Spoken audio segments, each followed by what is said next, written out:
Ẹ káàárọ̀, ẹ káàsán, ẹ káalẹ́ ẹnu tẹ́ bá ti ń wò mí. Gẹ́gẹ́ bí àṣà mi, nǹkan tí ò lè fúnyàn. Ọlọ́gbọ́n nìkan ni mo pè. Ẹni tó ní ọgbọ́n, tó ní àgbọ́yé, tó tún ní àròjinlẹ̀.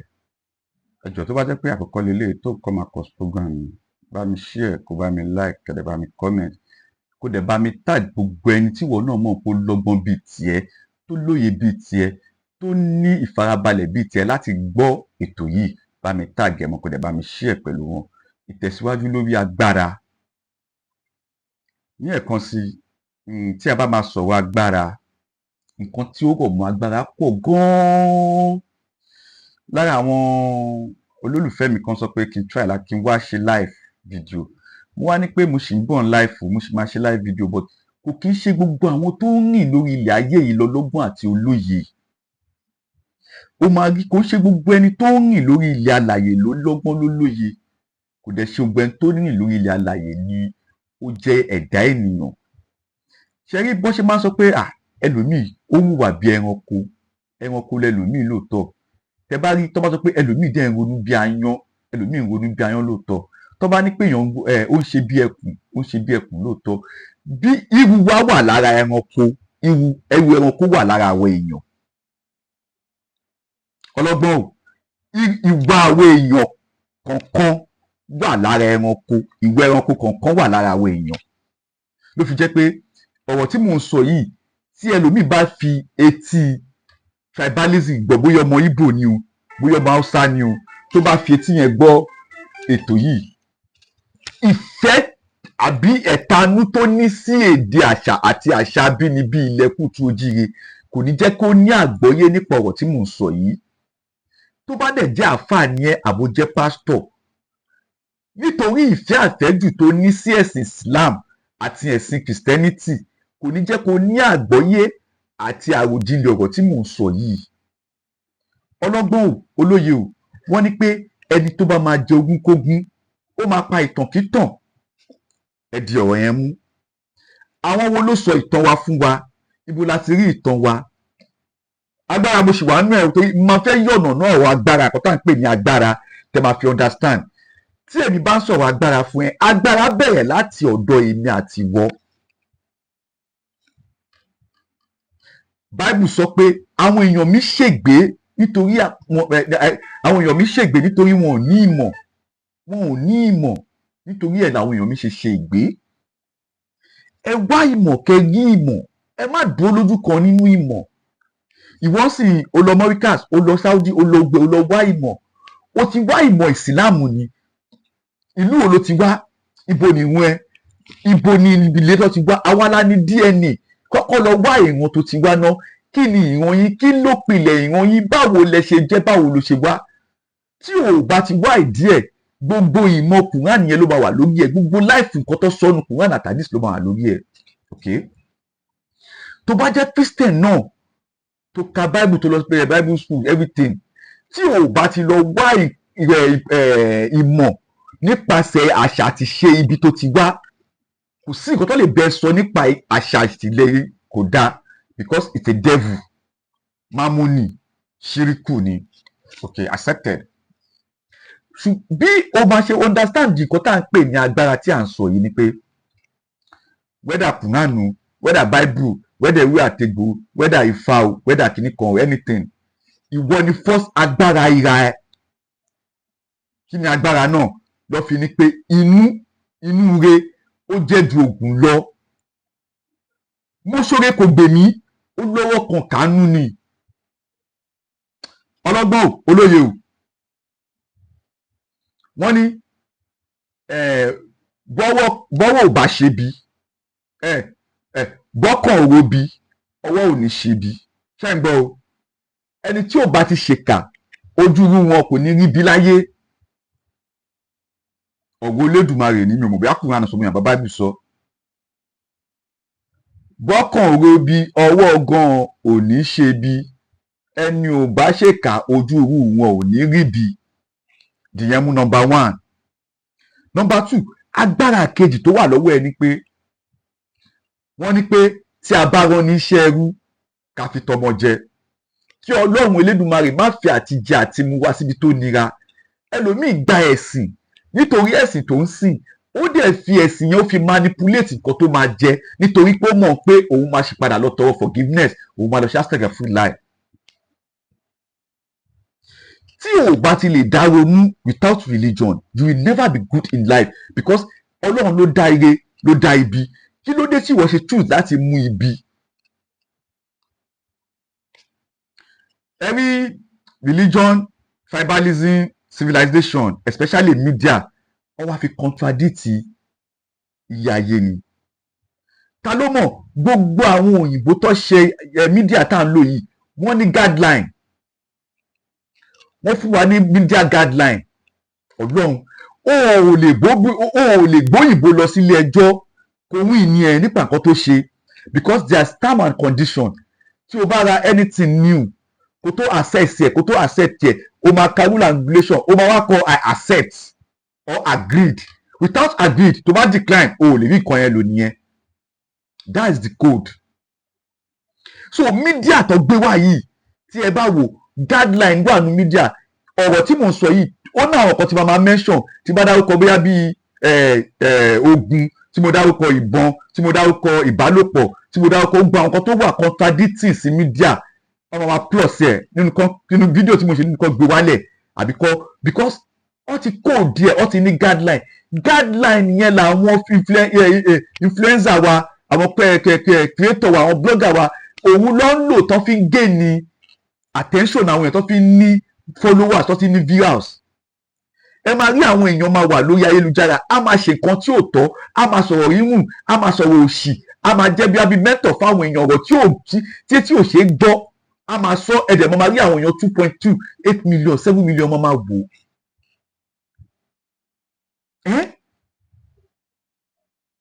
Ṣé rí agbára tẹ́ ń wò yẹn, ó pẹ̀ka gan. Agbára ayélujára, agbára kò sí nǹkan tí ilẹ̀ tí à ń tẹ̀ lórí ó ní agbára. Afẹ́fẹ́ ní agbára, mọ̀nàmọ́ná ní agbára, òṣùpá ní agbára, òun ní agbára. Tí òṣùpá àbí òun àbí òbá gbọ̀kọ̀ bí òbá lágbára, kí ló dé tí Ọlọ́run máa fi ń búra nínú Quran?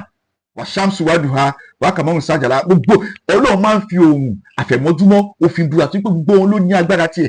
Àwa ọmọ èdè ènìyàn náà ní agbára tiwa tí Olódùmarè fún wa kí a wá lò ní ayé. But nítorí ọ̀làjú ẹ̀sìn, wọn ò tún ẹ̀sìn ò dá o, but báyìí kí ló dé tí ẹ ṣe máa gba ẹ̀sìn tí o dẹ̀ tún máa mú àṣà àti ṣe inú ẹ̀sìn? Nítorí pé ẹ̀sìn yẹn ti sọ fún wa pé ìgbà ọ̀dá wà, ìgbà ẹ̀mú wà, ìgbà búburú wà, ìgbà rere wà. Kí ló dé tí wò ó ṣe ronú bí ẹni tó máa kú lọ́la? Aburú tó ń bẹ lọ́wọ́ ẹ̀ tó ń ṣe yìí, kí ló dé tó rò pé tí o bá kí ló dé tó ṣe ronú bí ẹni pé o ò ní di ọ̀la? Kọ́lọ́ má ṣe ogun aládọ́run mọ́tọ́. Ṣé rí agbára ọkàn? Ẹlòmíì wà dé pé a kò fi agbára ìbínú, a dẹ̀ fi sọ̀rọ̀ sí ọmọ ẹ̀, gbẹ́dà ní orí ọ̀hún àbí lọ́kàn pé ọmọ àlè lọ́mọ ẹ̀, kò dẹ̀ ní. Ẹbí ṣọ́lọ́run ló prógrámù ẹ̀ ní àbá àwọn òyìnbó ló mọ̀. Àwọn ènìyàn a nílò mẹ́mórì gan, àwa ọmọ èdè ènìyàn a máa ń tètè gbàgbé nǹkan. Tí a bá jẹ wá fógún ọdún, tí a bá gbádùn ìṣẹ́jú kan, a máa gbàgbé gbogbo yàrá ti jẹ. Tí a bá dẹ̀ gbádùn fógún ọdún, tí a bá rí ìdààmú ọjọ́ kan, ó máa dàbí páyé fẹ́ parẹ́ lójú wa. Bọ́lọ̀ ṣe dá àwọn ọmọ èdè ènìyàn nìyẹn. A kì í rántí àwọn aláwọ̀ funfun yìí, àwọn pípù tó wá pè náà kí ló fàndé wà ní bí US ṣe máa rí ní 2200, wọ́n ti ya máàpù ẹ̀. Gbogbo àwọn ọmọ tó ń bí lineage foundation, bàbá wọn ló ń tẹ̀lé, kọ́tọ́ ti kọ́lẹ̀ ló ń tẹ̀lé, ọkàn rí ipò ẹ̀ fún wa, wọ́n advance ẹ̀ fún wa, làwa ló ṣe ń dàbí nǹkan mèremère. Mo sọ fún yín sẹ́ẹ̀, ẹ wá tákùn gbogbo nǹkan tí àwọn òyìnbó ṣe, àwọn bàbá wa ti ṣe spiritually, not physically you are seeing it now. Àwọn bàbá wa ní bọ́yìn pass message. Mo fẹ́ máa lọ síbẹ̀, mo ti sọ. Ní ilẹ̀ Kúùtù Òjíire tí à ń pè ní ilẹ̀ Yorùbá, èdè tí mò ń sọ yìí ni mo lè fi ròyìn agbára tó lè fi yí ẹ, tá à ń pè ní power. Torí tí wọ́n bá ń ròyìn agbára fún mi láti inú Quran, tí o bá ń ròyìn agbára fún mi láti inú Bible, àbó òun ròyìn agbára fún mi láti inú Ifá, kò lè yé mi tó láì jẹ́ pé kí n gbọ́ èdè tí wọ́n bí mi mọ́. Ok, wọ́n bí mi sí yìí, wọ́n bí mi sí ilẹ̀ Kúùtù Òjíire, ẹni kí n lọ school, kí n má sọ èdè mi, kí n má sọ vernacular. ẹ̀dẹ̀ ṣe mọ̀ pé ẹ̀ ń gbàgbára tó Elédùmarè fún mi lọ́wọ́ mi ni ẹ̀ ń fún mi ní agbára ti tọ̀dọ̀ yín. Yes,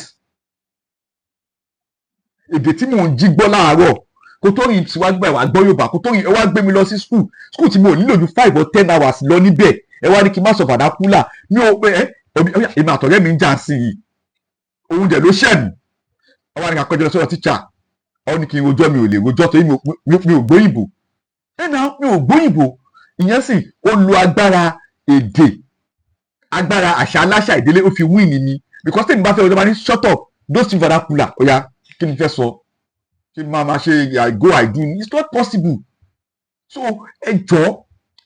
ẹjọba game changer ẹ bá wa dá àṣà àtìṣe ẹ bá wa dá history padà sínú education syllabus wa and that history kó má jẹ́ history Mongo Park kó má jẹ́ history British kó má jẹ́ history ti British kọ nípa ilẹ̀ Yorùbá no history tí àwa fúnra wa mọ̀ history gbogbo poem gbogbo àwọn ọjọ́ márùn-ún la lò nílé ìwé gbogbo àwọn ṣẹrẹlẹ rẹ gbogbo àwọn èdè àtàṣà wa abidi ẹ jẹ́ káwọn ọmọ wa mọ̀ tó bá jẹ́ pé ọmọ Ìgbò ni ẹ jẹ́ kó ọmọ Ìgbò mọ àṣà àti ṣe wọn tó bá bọ́ ọmọ Hausa ni ẹ jẹ́ kó máa ṣe cultural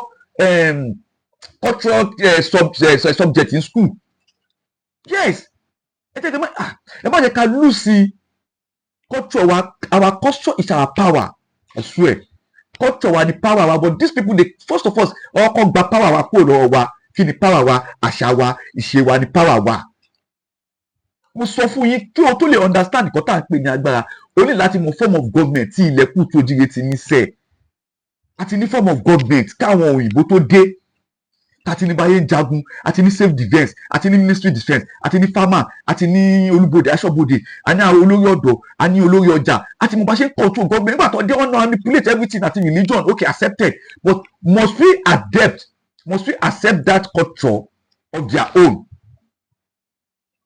ó fẹ́ bá mi sọ̀rọ̀ ń sìn òun sọ̀rọ̀ ànábì Yusuf ànábì Isa ànábì Ibrahim Jésù gbogbo àwọn tó ń sọ ibo ló ti ṣẹ̀mí ibo ló dá wọn sí ibo ló gbé okay mo ti gbọ́ o ànábì lọ́lọ́run rárá sáyé àṣẹdá láìláìláì Jésù ló máa jẹ́ ká lọ sọ́run mo dẹ̀ ti gbọ́ but ẹ jẹ́ kí n lọ wá àṣà àti ṣe mi náà náà ẹ ṣe máa sọ fún mi pé it's devil no yóò ní mo fẹ́ lọ practice ẹ o I just want to make a findings and that findings I will not ever make the findings in Google can never tell me my history no I will not accept that Google ò lè sọ àṣà àti ṣe mi fún mi and ẹnìkan professor kìíní kan tó lọ kàwé láàbroad ọbísà abroad nítorí pé wọ́n á jẹ́ Ògúnyẹmí Ògúndélé professor adé kìíníkan kó o bá jọ ọmọ Ṣàngó o bá jọ ọmọ Ọ̀ṣun o bá jọ o lè jẹ́ professor kan bí ẹ sí ilẹ̀ aláwọ̀ funfun kó wá dé ilé kó wá máa sọ ìtàn àwọn irúnmọlẹ̀ wa àwọn òòṣà wa fún mi I will never accept that from you èèyàn kan tó lè sọ ìtàn wa fún wa ní Ifá tí Ifá bá dẹ̀ máa sọ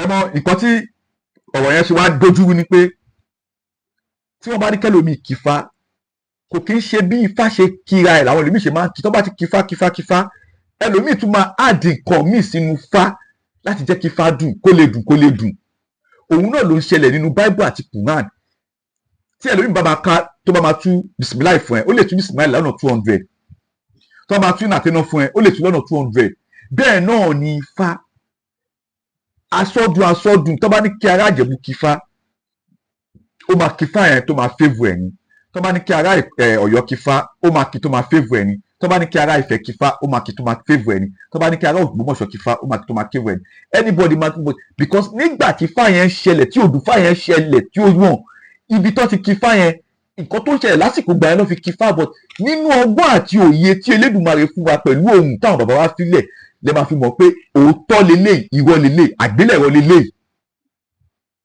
yes àgbélẹ̀rọ lélẹ̀ irọ́ lẹ̀ ń pa odù lẹ́kí odù kìíní kan Ifá ò sọ̀rọ̀ ìlú Árábù bí Árábù náà ṣe sọ̀rọ̀ Ifá táwọn kan pé ṣẹ̀tíù ló ń jẹ́ fá kìíní kan ló ń jẹ́ fá kìíní kan mi ò mọ̀ tó bá jẹ́ pé wọ́n ní òótọ́ ni òkè ka Quran kò mọ Quran ka Bible kò mọ Bible lọ wádìí Ifá náà kó lọ ka ìpàfá mi ò ní kó lọ ṣẹ́fá mi ò ní kó lọ bọ́ Ṣàngó mo ní bọ́ tí o kò tó lè mọ the meaningful of power the power is not about weapon we have physical weapon emotional weapon spiritual weapon hair weapon food weapon anger weapon kò sí weapon tí ó sì but physical weapon pé ó yá màá pa ẹ́ dànù bẹ̀bẹ̀ báyìí no aláwọn ẹlòmíín wà sẹ tó bá bínú sí ẹ nígbà tó pé Elédùmarè bínú sí ẹ ni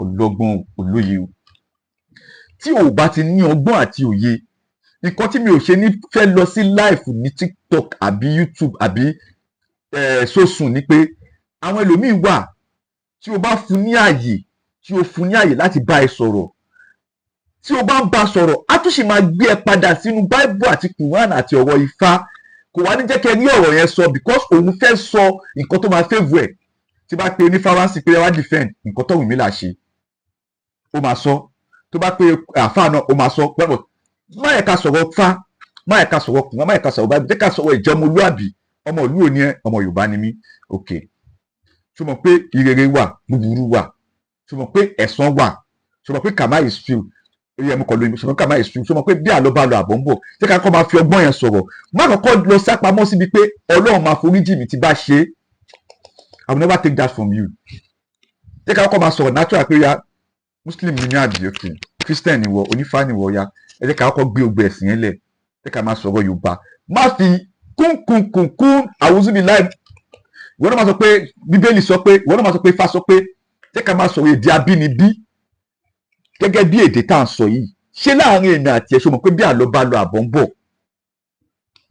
o dẹ̀ mọ̀ pé ìgbà tá a bá fi wọ̀n làwọn fi dá padà fún ẹ o dẹ̀ mọ̀ pé o ò lè gbé àlùbọ́sà kó wẹ̀ fọ́ o dẹ̀ mọ̀ pé o ò lè nàka kan sọ́mọ kan mẹ́sàn-án tó kù tata ló máa jẹ́ tó bá jẹ́ kọ́kọ́ yẹ kí yẹn stick to your brain ok tó bá wá mọ Ifá bí ọ̀pẹ̀lẹ̀ tó mọ Quran bí ànábì bí ṣètàn tó mọ Bible bí King James tó mọ̀ pé gbogbo aburú tó ṣe láyé yìí Olúwa pè ẹ́ o Olúwa ò pè ẹ́ o o lọ Mẹ́kà o ò lọ Mẹ́kà o o dàtún bí o ò dàtún bí o o máa kẹsàn ẹ̀ kó tó lọ ṣó mọ̀ yẹn ṣá ṣó mọ̀ tí o bá ti mọ̀ ìtumọ̀ ẹ̀ ni mo sọ fún ẹ pé agbára ìsan mọ̀ ń bọ̀ mi ò tí ì dé ẹni tó bá ní kí n má dé mi ò ní dé bá àtẹ́lẹsẹ̀ abẹ náà.